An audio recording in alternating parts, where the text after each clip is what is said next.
This is near the chasm, right? Yes. If we enter from here, we'll be able to reach that place from your dream. You have some experience with abyssal domains by now, but still, this is someone else's territory. Best to proceed with caution. Don't worry. Paimon's an expert at hiding behind other people for safety.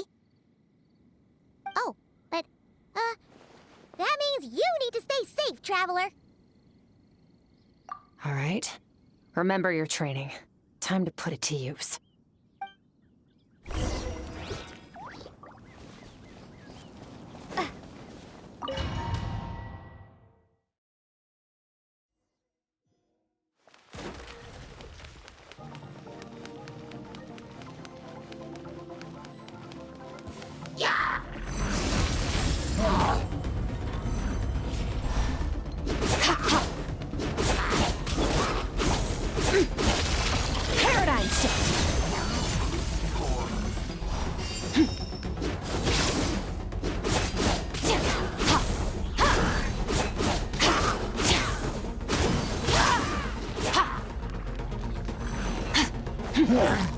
Merciless.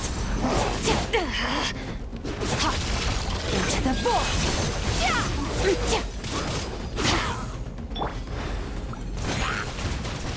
Go!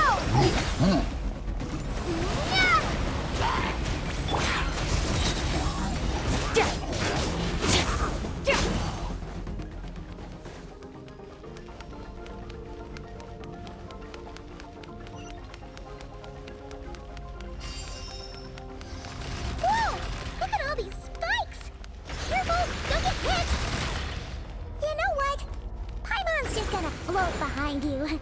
Come on, you got this.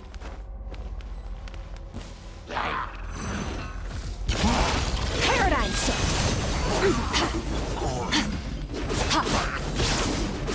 Merciless.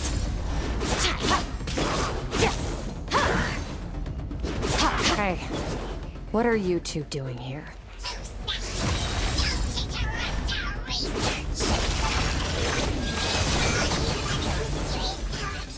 Dusty, like an abandoned house. Let's press on.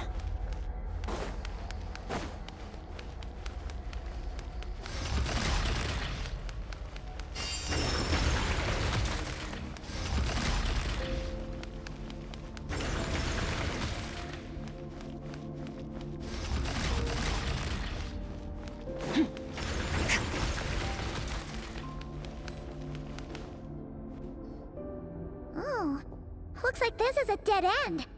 Did we make it to his hiding place? Ugh! This fog is making it impossible to see anything! This should be the place where you were attacked, Traveler. The missing part of your soul should be nearby. Can you sense where it is?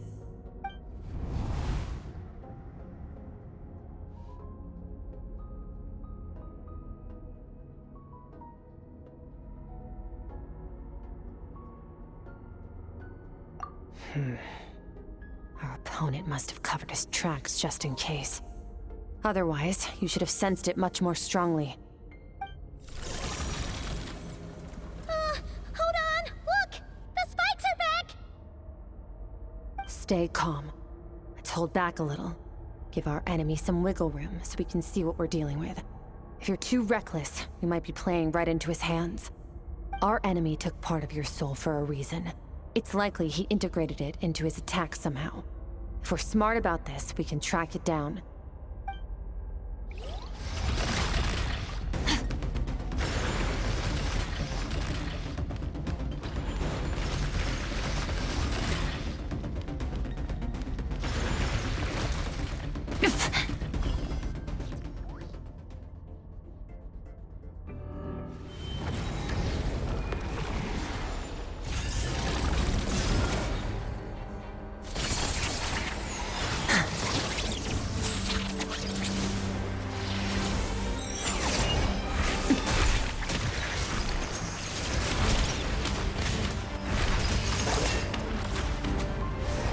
From the start, the attacks have been focused on me.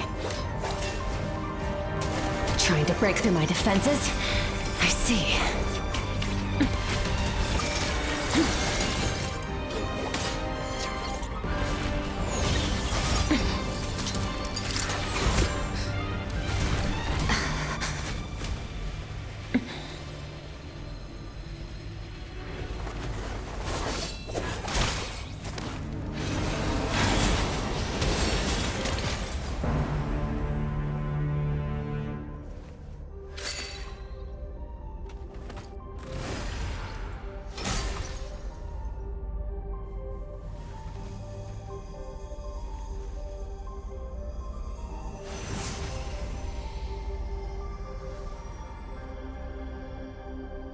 There. I got it back.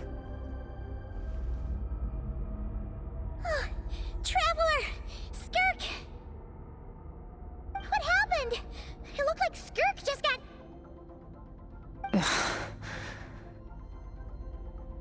In the Gwali Plains, you asked me why this enemy chose you as his target. Now, the answer is clear. It's not just the fact that your strength is impressive. It's also because of your ability to, as you put it, purify abyssal power. Whatever that actually means. The fact is, that ability allowed him to do something that should have been completely impossible. Namely, break through my defenses and steal my power.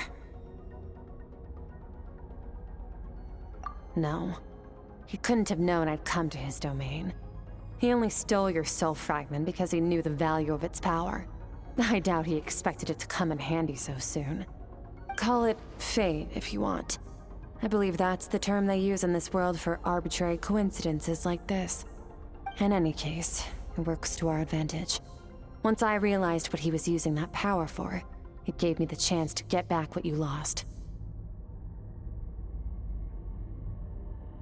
I'll cope.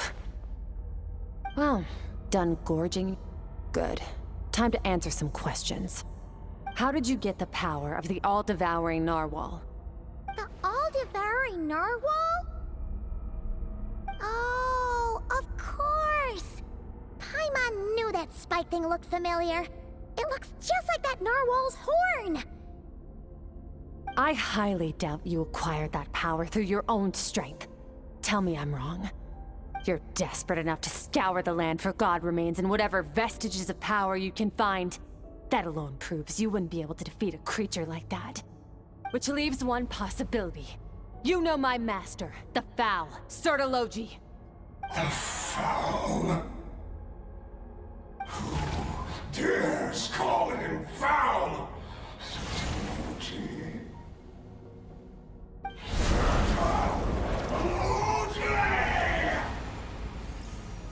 What's wrong? Bit off more power than you can chew? You're struggling to hold a basic conversation. Just a little longer. I'm still...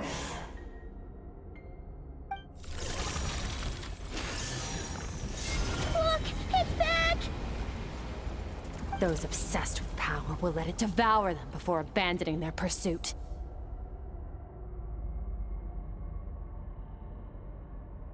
Keep calm and use reason to decide the best course of action.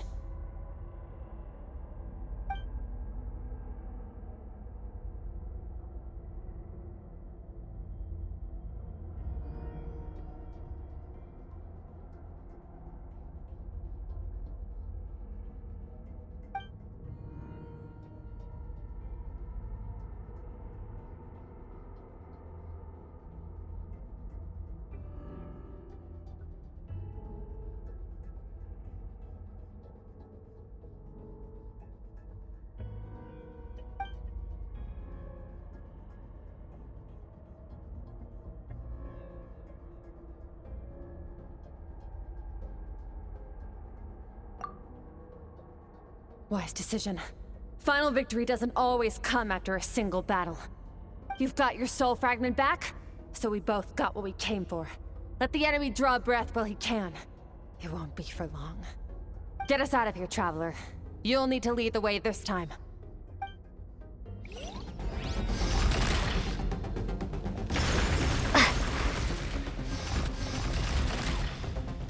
Skirk, is your shoulder gonna be okay? The wound is minor. It'll heal in no time. You should focus on getting out of here alive instead. Uh-oh! Falling spikes! Run!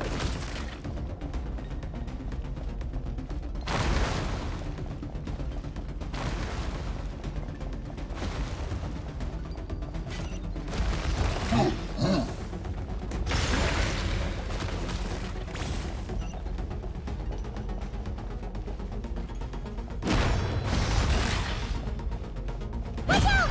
Looks like this place is about to collapse!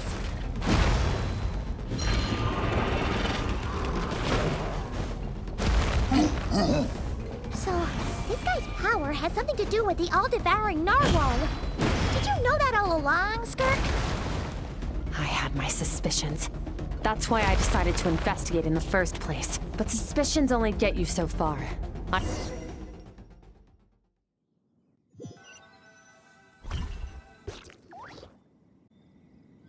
Phew. Oh, we should be safe here, right?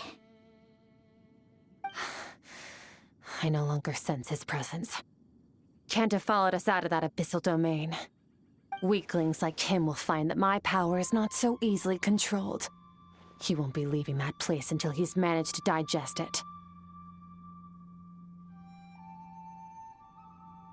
You seem surprised. I suppose that's fair. You've seen but a fraction of what that whale is capable of. That gaping maw could swallow a planet whole. It's called the all-devouring narwhal for a reason. Devouring is what it does best. It can extract power from anything, dead or alive, as long as it manages to make physical contact. Yeah. When we had our run-in with that thing, Neverlet mentioned that it has an instinct to devour. Your dragon friend recognized the nature of its abilities and used the power of Hydro to protect you. That worked because it was in a satiated state, so it was somewhat less aggressive than usual. It's a different story when it has no more power to feed off of. That's when its true voracious nature kicks in. It could devour everything on the planet in that state, which is why I cast it into that void space. But I hadn't counted on there being anyone left on this planet capable of wielding its power. To me, that says he must have encountered the whale a long time ago. Meaning, he must have known my master. Exactly. It told me everything I needed to know. Hence why I said we both got what we came for. And I believe that brings our transaction to an end. Now that you're whole again, you can get back to your own journey. I'll handle the rest of this situation myself. No way! We can't leave now! Something was stolen from you because of us. We have to help you get it back. This isn't my first taste of failure or losing power. When you fall, you get back up again and become stronger. That's how it is. But what if that monster finds you before you're all better? Plus, how are you gonna get home? It's not like you can just go swoosh and open a door to the abyss again. Not without your full strength. So, sticking with us for the time being doesn't sound so bad, does it?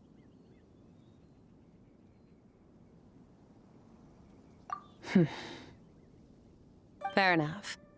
Then take this. What is it? The bag of Mora. Nothing in this world is free. I know that much. I'll leave the planning to you. Hurry up and decide where to go. We shouldn't linger. We should take Skirk somewhere she can rest. But where? Paimon gets the feeling Skirk wouldn't like being around a lot of people. Oh wait! Baizhu said we could rest in the back room of the pharmacy, didn't he? Let's head there!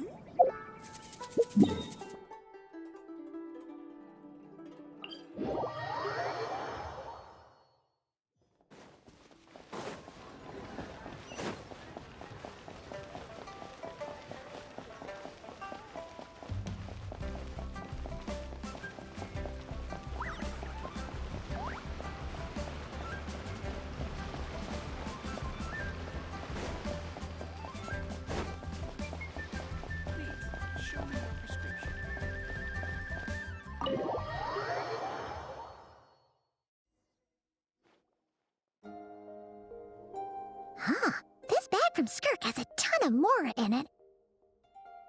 Does she have a job or something? Wait, no. After what we saw at Wamin Restaurant, that seems impossible. Can you imagine?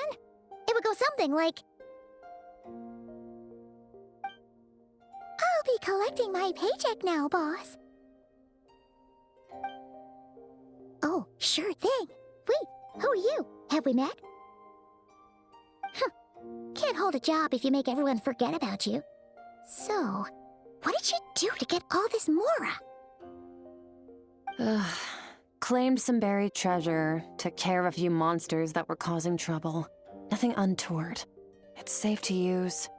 Ah! You heard all that? A sonorous voice like yours is hard to miss. I wouldn't be surprised if the sound of it traveled to the nearest mountaintop. Then, did you by chance happen to hear Paimon's little, joke earlier? You mean when you called me Frosty the Lavender Melon?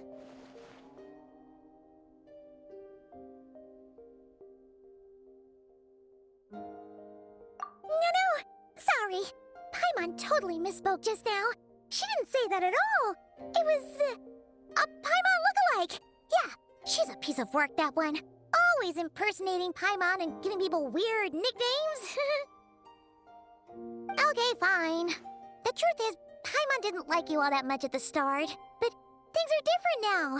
You helped the Traveler in a big way, so what do you say? Friends? Ugh. I noticed there was only one bed. Go ahead and get some rest. Wait, what about you? I don't get tired, and I don't need rest. I'm going to practice my sword work. That should help me regain some strength. But your shoulder... Hey, don't just leave! Ah, whatever. Let her tire herself out. She'll come back eventually. Let's get some sleep, Traveler. That comfy bed is calling, Paimon.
Quiet.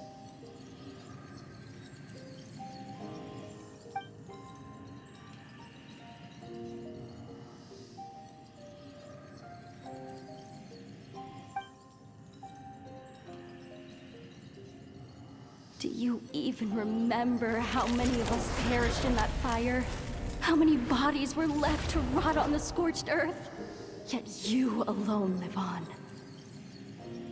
Keep your gaze fixed on your blade. You don't deserve to rest. Run, Skirk. Run! Only death awaits us here. Keep running, and don't ever look back.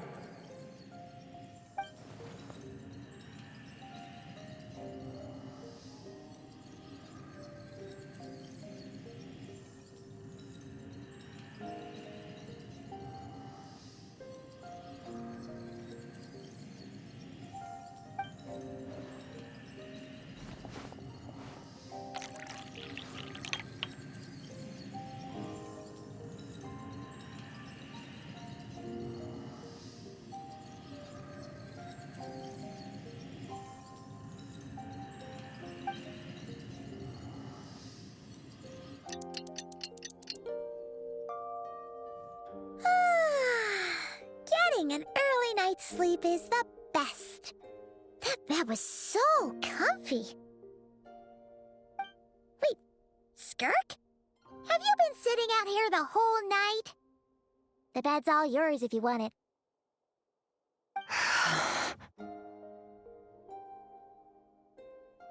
About 60%, maybe 70. Whew! Paimon thought it would take at least a couple of days. That was fast. No, not fast enough. That's 20% less than last time. Same training regimen, same intensity. Nothing felt different, but somehow, the outcome fell short.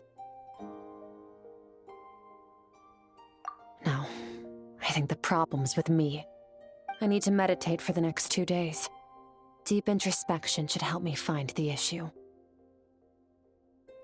Ooh, sounds intense. We'll watch over you in the meantime, then. Thanks. See you in 2 days.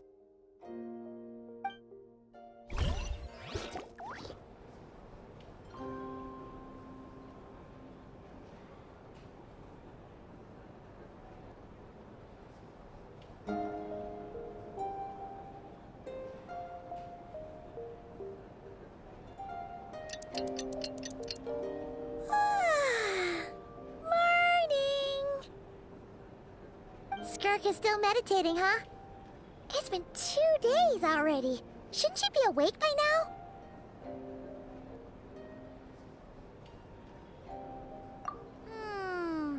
Paimon can't think of anything we can do to help. Oh, wait! Breakfast! That's it! Paimon will go get breakfast! Skirk is gonna be starving when she wakes up. Be right back.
That's right. This is Skirk's inner world. Think of it as the threshold between the soul and dreams. This isn't your first time here, but what you remember is probably a space covered in darkness. I only managed to illuminate a small portion for you back then. Actually, it's my first time talking to someone like this. I only managed to break free and bring you here because the injury weakened her power. I guess that's why I can speak again, too. Call it fate, if you want. I think that's the word they use in this world for lucky coincidences like this, right? Now, before I take you to her, I gotta ask. You're the first outside visitor to ever come here, so what's your impression of this place? Oh, you noticed. This river represents Skirk's strength. Strength accumulates over time. It is the summation of a person's lived experience. So this river is where all the fragments of Skirk's life should converge into a single stream of memories and emotions, flowing forward as one. But as you can see, this river has been severed numerous times. It's because Skirk doesn't like who she was in the past. When all she sees reflected in the river is a disgraceful shadow of who she was, she cuts through water and rock with the sword of reason, severs her connection with the past, and begins anew.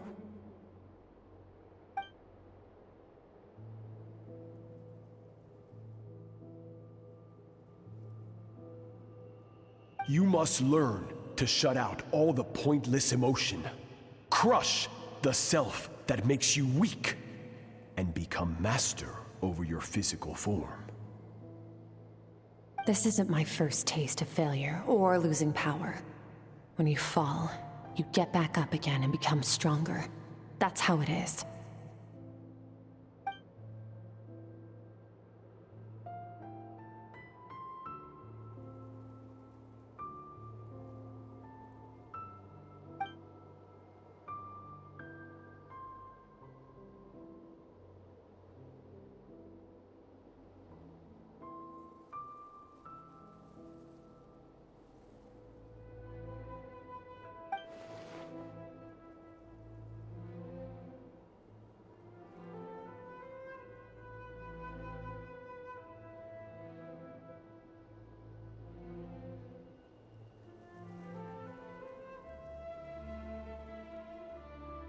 The answer to one mystery invites another question, I see.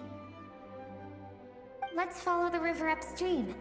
There among the cliffs, among the memories etched into her heart, lies the truth of it all. Soon, you'll understand everything.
I've always thought that, even when falling leaves don't come from the same tree, they can still form bonds of kinship when they meet. Like meteors, you both made a journey through the stars. Both travelers who have landed on a planet that is not your home. Yet, when she first noticed your presence, although she hesitated for a moment, she still chose to walk away. Indifferent as ever.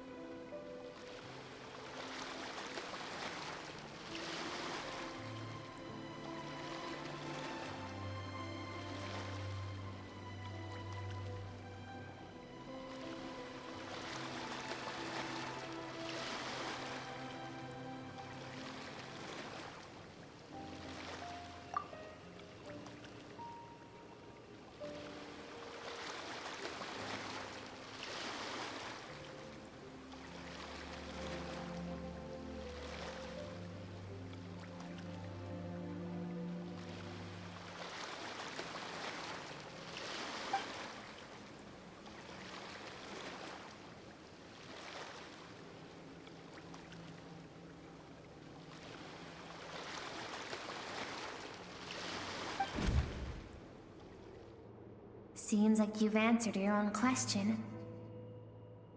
Skirk sees herself as a trespasser in this world. She's made a conscious choice to avoid altering its path.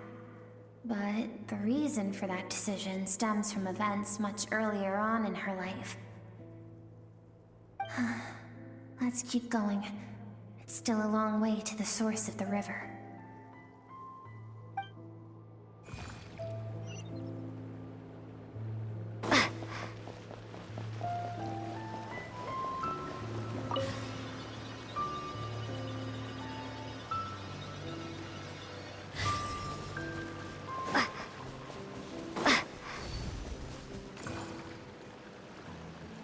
Now have what it takes to wield immense power.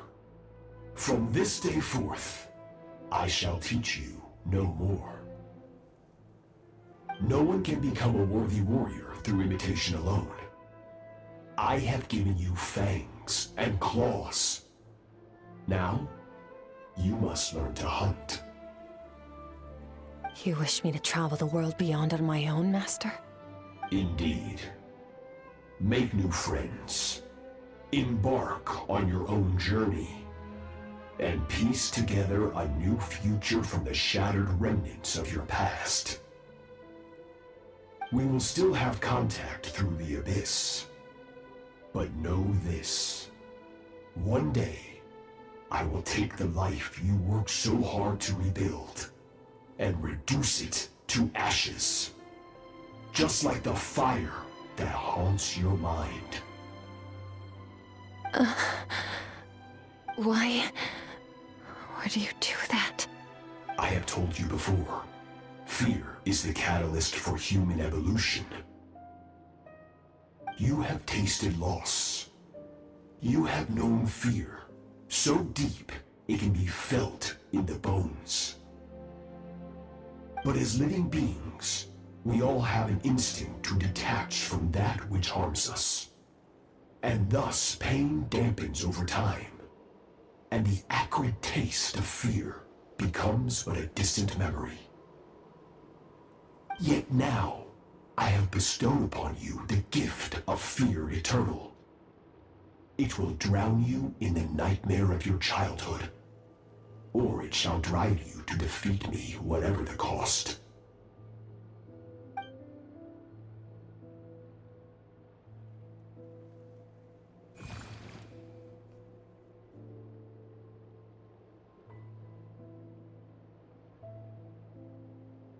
That is what Skirk's master, the foul Sertologi, looked like at one point in time.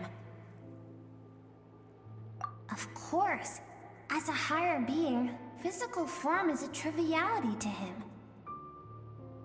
He could appear as a beast, a human, or even a monster that defies description. The form you see him in here, clad in abyssal armor, is the one he usually wears when traveling through the stars.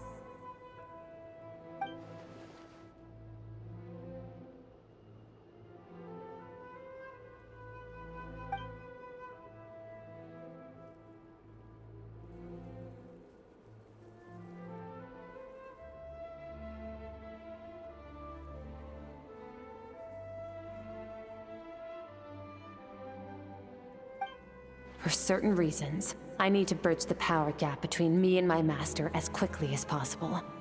But first, I need to understand the source of his strength. To do that, I need to follow in his footsteps, walk the path he once walked, and somewhere along the way, I'll find out how to defeat him. That is my sole focus and purpose.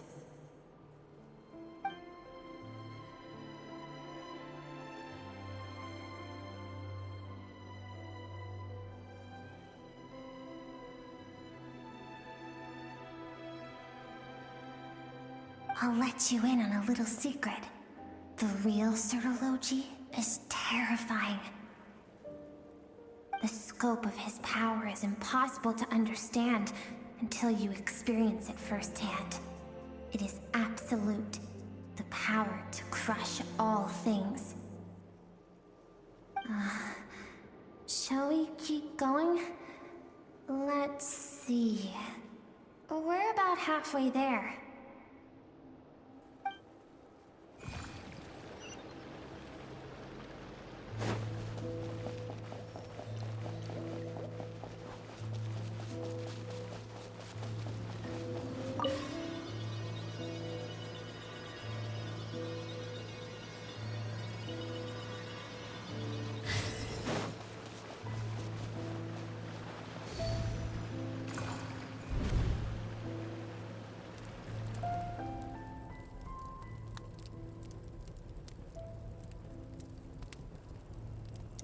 We've made it quite a ways already. This is Skirk, when she first began training under Sertologi. I have set your broken wrist. Tomorrow, you're to train twice as hard. No tears this time. Good. Attempting to garner sympathy through tears is a habit of the weak. A pitiful, useless ploy. Can I ask a question, Master? Why did you save me? I keep thinking, maybe it would be better if I had died. I wouldn't be haunted by that fire all the time. I wouldn't have to go on like this. I saved you because I have a plan for you. It has been too long since I fought a battle that demanded my full strength, and I hunger for it. Every so-called genius and prodigy I have faced has crumbled like sand underfoot. Before me, even fate bends the knee. So, I will teach you everything I know. Train you by whatever means necessary, in the hope that one day, you might surprise me. But I don't want to draw my sword against you, Master. What you want matters little. Among the boundless sea of stars, the cries of the weak are but faint murmurs that disappear into the void. You of all people know that well. Yes, Master. From that day forward, all she knew was grueling training, emptiness, and fatigue. After some time, her talent bloomed, and she gained control over her emotions, like her master. How should I put it? It was not that human emotion disappeared from her heart, but that reason came to dictate all she was allowed to feel. I suppose it was at this point that she became the Skirk you know today.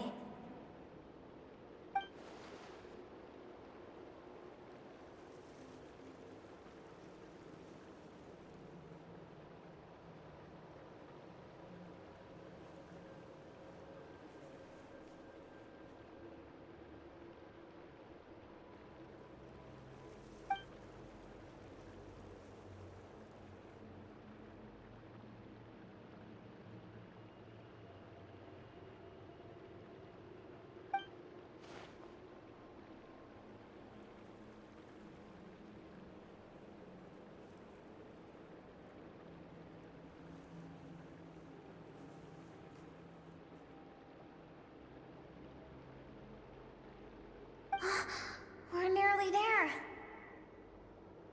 I almost don't want to reach the end. Well, shall we? This is the final stretch.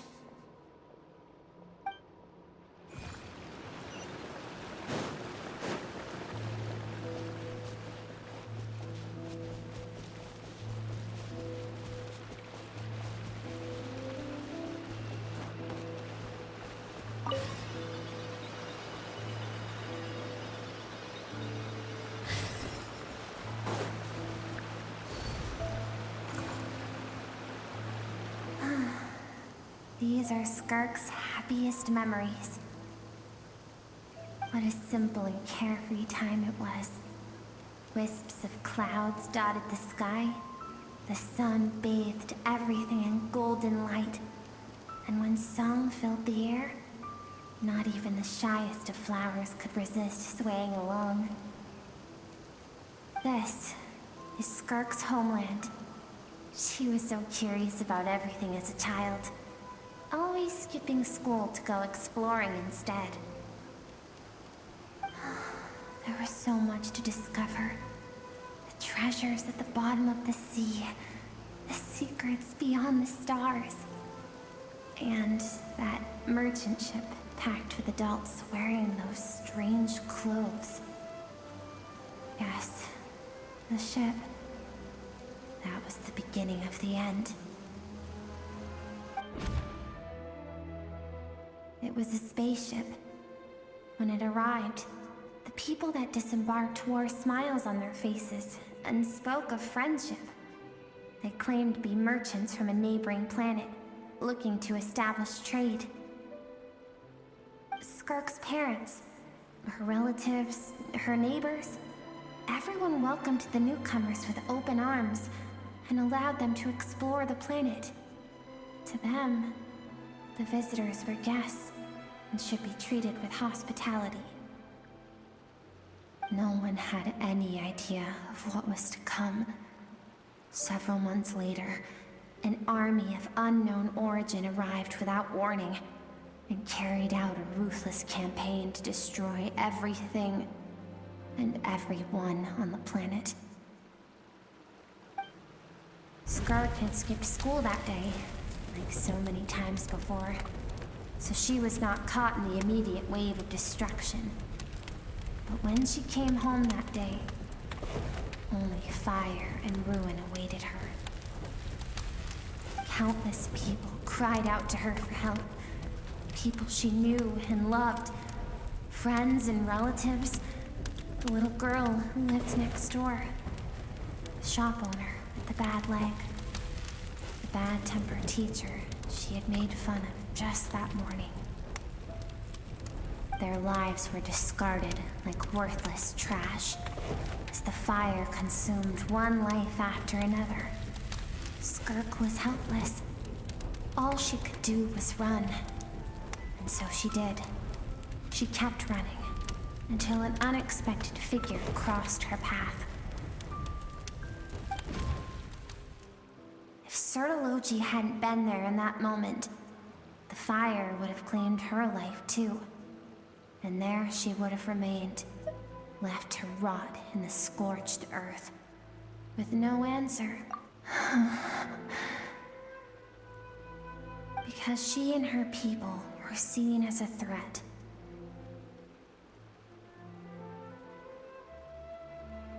As the initial merchant ship explored the planet, they discovered that it hadn't always had the condition to support life. Yet there was evidence of human activity, even during the periods of extreme heat or cold in the past.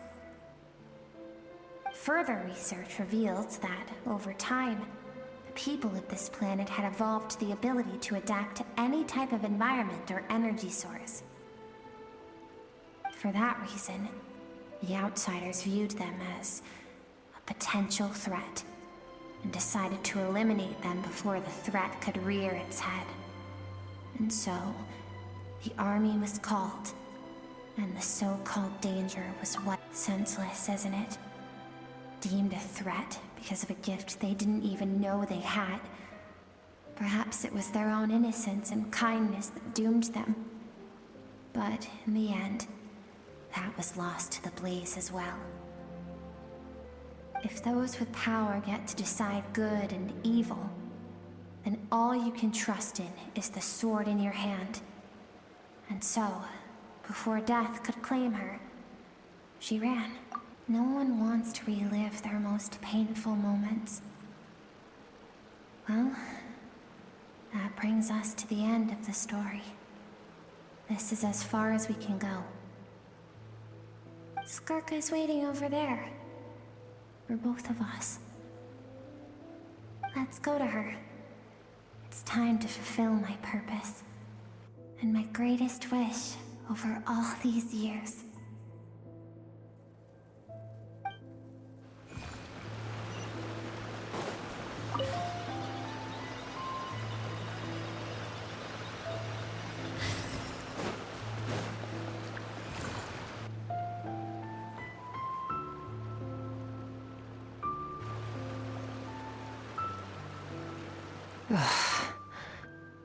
So all this, just so you could bring her here?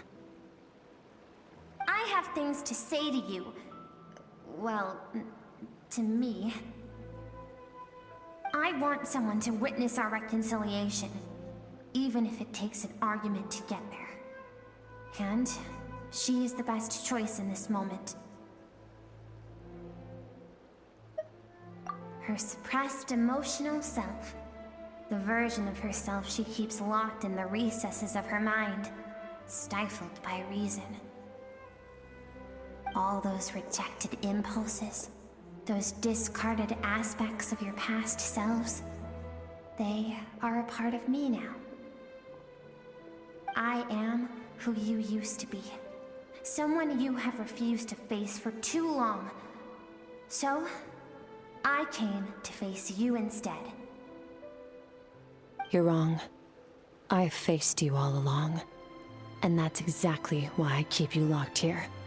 Your existence makes me weak. Moments of joy and longing are when we are most vulnerable. Don't forget, it was a penchant for goodness over reason that doomed our homeland in the first place. The vastness of the universe renders everything insignificant. Our feelings most of all. Even so, learning from the mistakes of the past doesn't have to mean erasing everything. Strip yourself of your so-called weaknesses, emotions like kindness and empathy, and what makes you any different from the ruthless soldiers who slaughtered our people? The difference is that I'm doing what is right, what is necessary. I allow you to exist, but with limited freedom. That is the greatest kindness I can offer. I have shouldered everything you couldn't carry.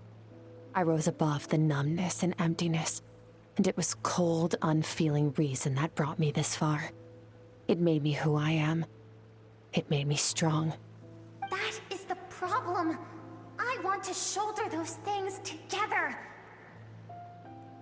On the grand scale of the entire universe, maybe our feelings are vanishingly small, but why should that mean they don't matter? Emotion gives warmth to the cold expanse of space. It gives meaning to the world around us. Think back to those nights of gazing at the stars, those afternoons of exploring the unknown. Think back and let them grant you peace.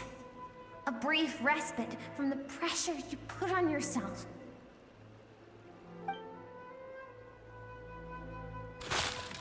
That isn't what we need. Exactly what we need. Aren't you curious about why recovering your strength has taken longer than normal this time? Finally, you get to the important part. That is the only answer I came here to find. Then look around. Look at your inner world. You cast aside your dreams and curiosity, and in doing so, you lost your original motivation. You severed all connection to who you used to be, so you can no longer draw strength from your past. Now, the only things driving you forward are fear and survivor's guilt. But these cannot take you far enough. And so, this river, the source of your strength, grows more polluted by the day. And you think that means I should seek help from a weak little thing like you?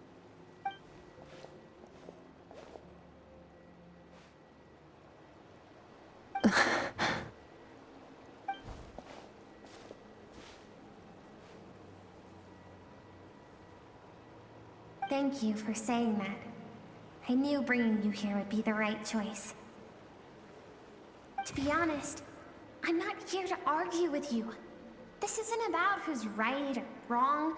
And in fact, I agree that in order to make it through the wake of that tragedy, we had to distance ourselves from the pain through reason over emotion. But what is right at one point in time isn't always right forever. I know you will never forget that fire. I know the fact that you were the sole survivor fills you with guilt. And I know that among the voices that haunt you, mine is there too. Because deep down, you know that you didn't turn out to be the person you wanted to be. All those unfulfilled hopes are like knives to the heart. And I don't want you to hurt anymore. So even if you can't accept me, I hope, at least, that you can let go. I keep thinking, maybe it would be better if I had died. I wouldn't be haunted by that fire all the time. I wouldn't have to go on like this.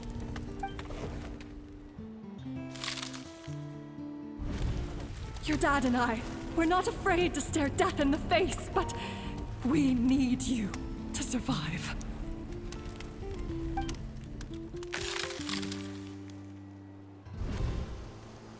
I'm sick of being a kid. There's so many amazing things out there, and I'm ready to see them all.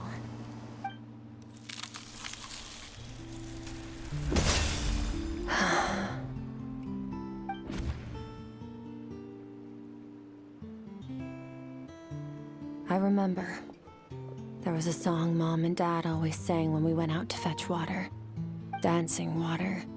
The sand along your path is begging for your song and movement.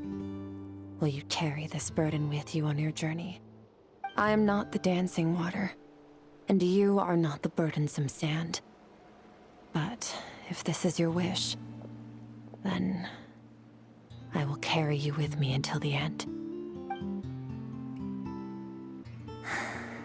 Thank you. I should be thanking you.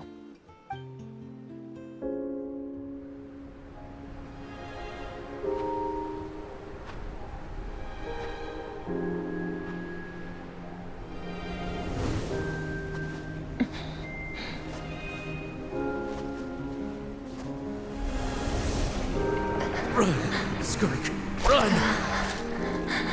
Remember, leave no one alive! Heed my words, Skirk. Let fear take root in your soul. Did you survive?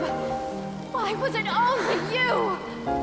Skirk, did you become a positive light in this world?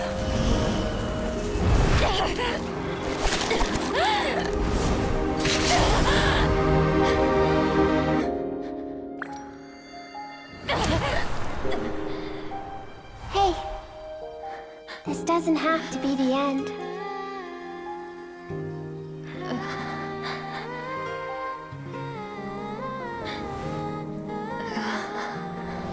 Life is a gift. Don't let darkness claim it.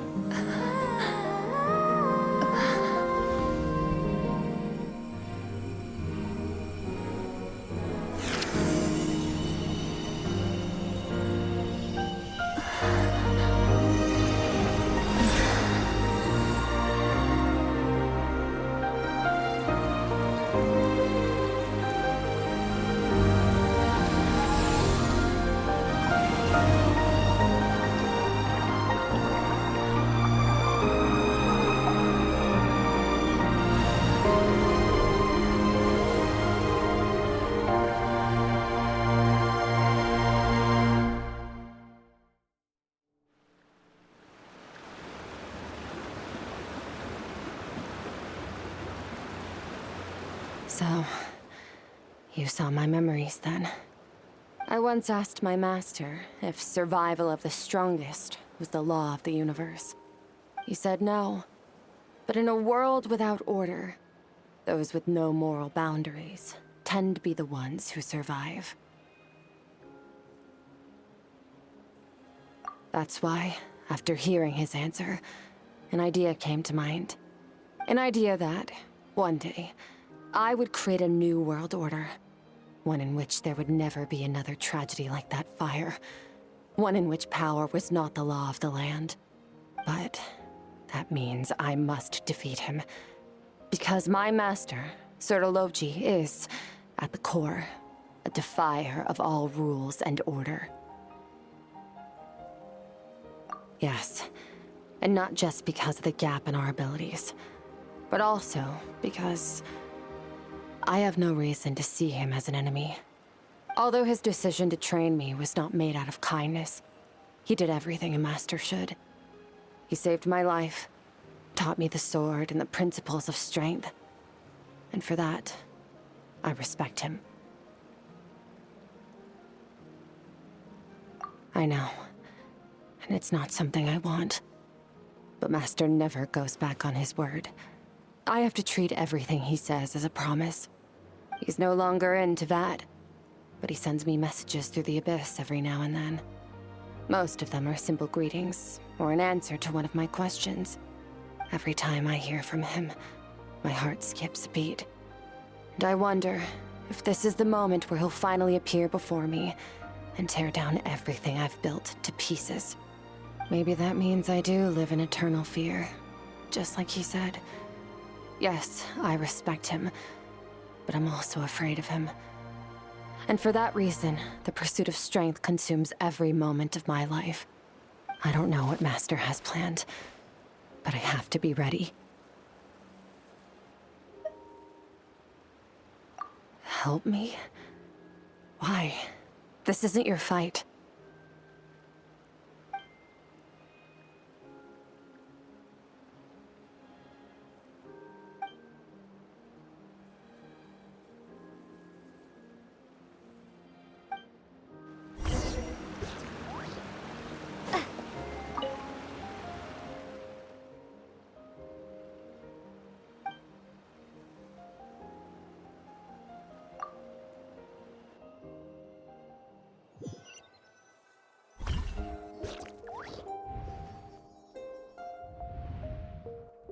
Oh, you're finally awake! Honestly, Paimon was gone for like 2 seconds and then she comes back and finds you both unconscious? Oh, you scared Paimon half to death! You're both okay, right? What does it look like?